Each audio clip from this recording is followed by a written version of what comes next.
ကာရီနဲ့ဆိုရှာဥပမာ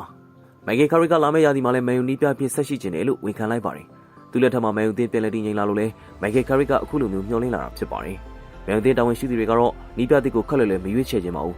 ။ဖာဂီခေတ်လိုမှာနှစ်တယောက်လောက်နီးပြအပြောင်းလဲဖြစ်ခဲ့လို့လည်းတတိထားရွေးချယ်နေတာပါ။အခုချိန်မှာမိုက်ကယ်ကာရီစွမ်းဆောင်ပြသသလိုမျိုးတစ်ချိန်လုံးကဆိုရှာလည်းစွမ်းဆောင်ပြသခဲ့မှုပါတယ်။2018ခုနှစ်ဒီဇင်ဘာမှာမိုအင်ညိုယာရူကနေထုတ်ပယ်ခံရပြီးနောက်ဆိုရှာကိုရာသီကုန်ထိတာဝန်ယူခိုင်းခဲ့တာဖြစ်ပါတယ်။ဆိုရှာရဲ့မန်ယူနီးပြဘဝအစကလည်းစွမ်းရည်ထက်မြက်ခဲ့တာအားလုံးသိပါ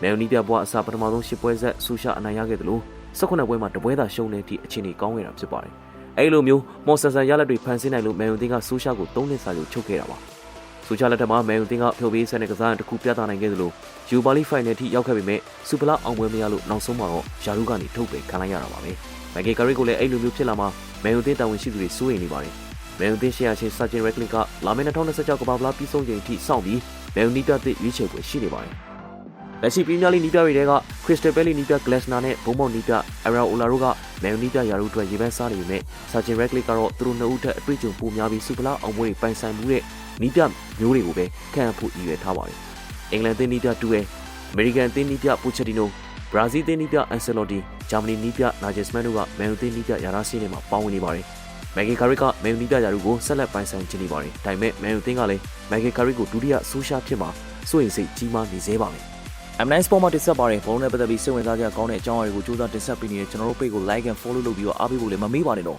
အားလုံးပဲရှင်လန်းချမ်းမြေ့ကြပါသည်ခင်ဗျာ